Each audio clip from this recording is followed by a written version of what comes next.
Hey, what is going on everybody? ArmchairTuna back again with another video, and in today's video I have some really important information that I want to share with you guys. So pretty much almost an hour ago upon making this video, I guess two important figures from Obsidian actually came onto the Xbox podcast and talked a little bit about Grounded 2, as well as reveal some new features and also possibly some new bosses that will be available upon game previews launch, which is going to be really cool.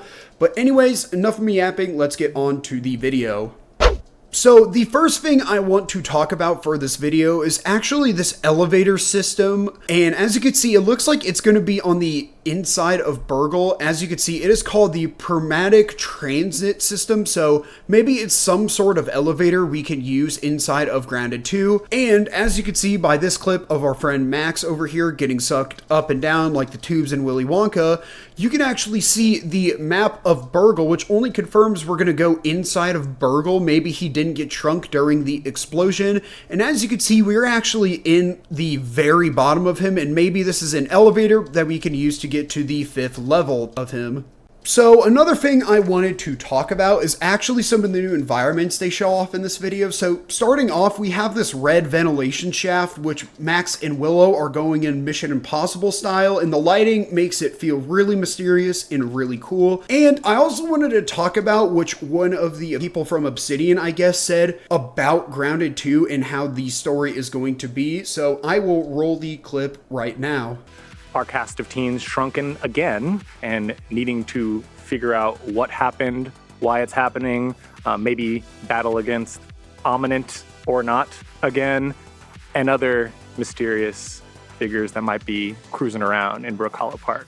So with that, it pretty much confirms that Omninent might not be the main villains in the story of Grounded 2. In fact, it might be a third party that's trying to abuse Omninent's technologies in order for their personal gain. Because as you can see here, you can actually see, which I guess is the new director of Omninent, and what looks to be a mysterious purple symbol right over her, and immediately in the next room, the same purple symbol, albeit like kind of linear now, is drawn on the wall. So this could be a new mysterious villain in Grounded 2's storyline.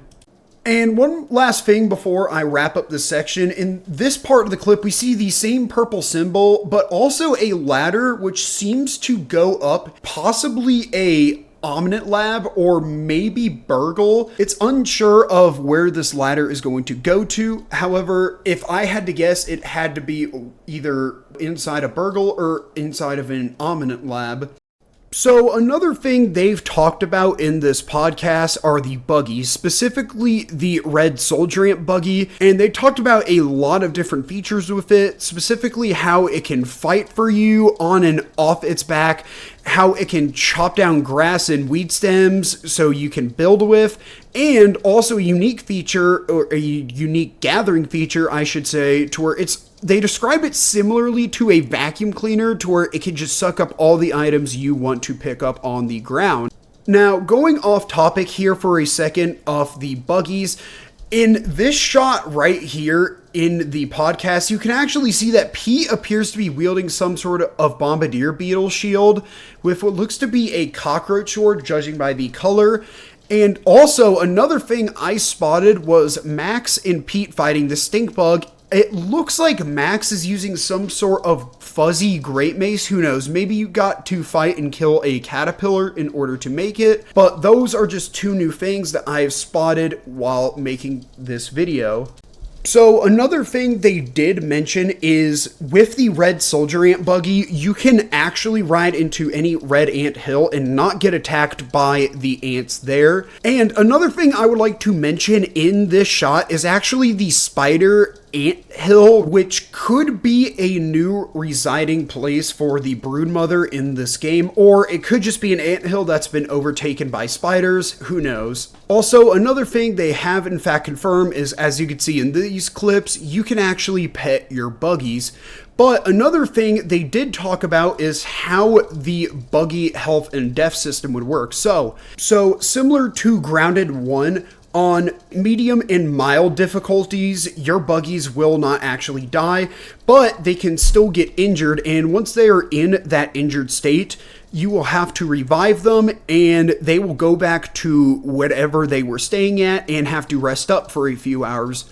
But on woe mode, there will be a permadeath system to where once the buggy is dead, it will not go down and will just permanently die. And now on to the next part of the podcast. This next part is really, really crazy as it talks about the build archetypes that you can make inside of Grounded 2. But the special thing about these build archetypes and mutations that are going to be in Grounded 2 are the fact that some of the weapons and mutations actually kind of spoil of what creatures and potentially bosses are going to be on game preview.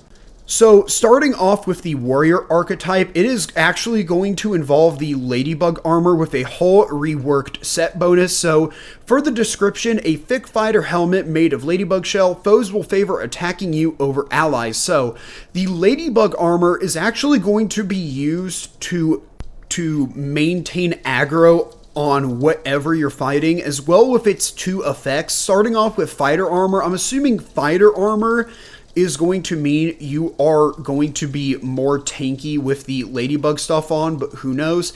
In bargain block, I'm assuming by the icon, it's going to mean that your blocks use less stamina, or maybe you even gain stamina back upon blocking. Moving on to the Ranger subclass, there's not much to talk about here besides the fact that weapons are now going to have a critical percent meter alongside of the damage, stun, and speed bars, which is really cool to see because I would love to see some weapons in the future with almost a maxed out crit meter. Next up with the Mage archetype with Pete, two things you can already see is the fact that there is going to be a tier 2 staff in the game. So I'm wondering if there could potentially be a tier 1 staff and what the tier 3 staffs look like. And it also says the staff blends the might of a northern scorpion stinger. So that could potentially mean that the 2 scorpion variants in the game could be a northern and southern scorpion. I'm assuming the northern scorpion is going to be obviously in the ice cream bin, while the southern scorpion could be in the hot dog cart or stand, whatever you want to call it, or maybe a hotter part of the park. And finally, the rogue archetype with Willow. Now, what's interesting is about the Wolf's Bang Fangs are the fact that the speed and critical percent bars are almost completely full. And another thing I do want to point out is, unfortunately, it does look like the dual weapons in the game will just be one weapon, so it doesn't look like that you'll be able to get 2 of the same weapon and put one in your strong hand and one in the offhand. It's just going to be 2 weapons as the same weapons, if that makes any sense. And finally, to end off this video, I want to go over some of the mutations they went over during the podcast. So first one is called Pheromone Shot.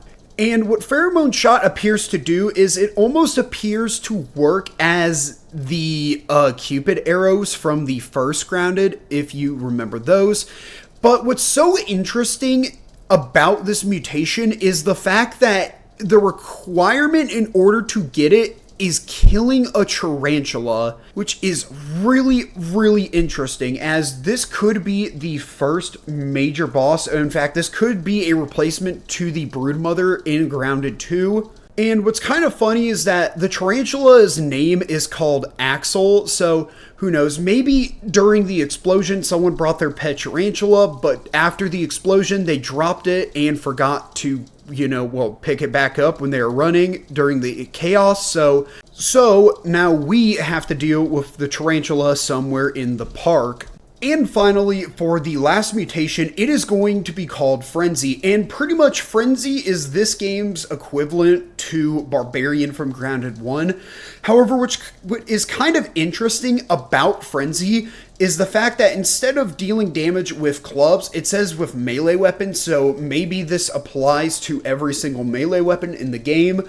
However, what's interesting about the requirement in order to get it is the fact you need to defeat the mysterious stranger. Now, in Grounded 1, around the time when its game preview was first released, there was actually a quest that involved the mysterious stranger.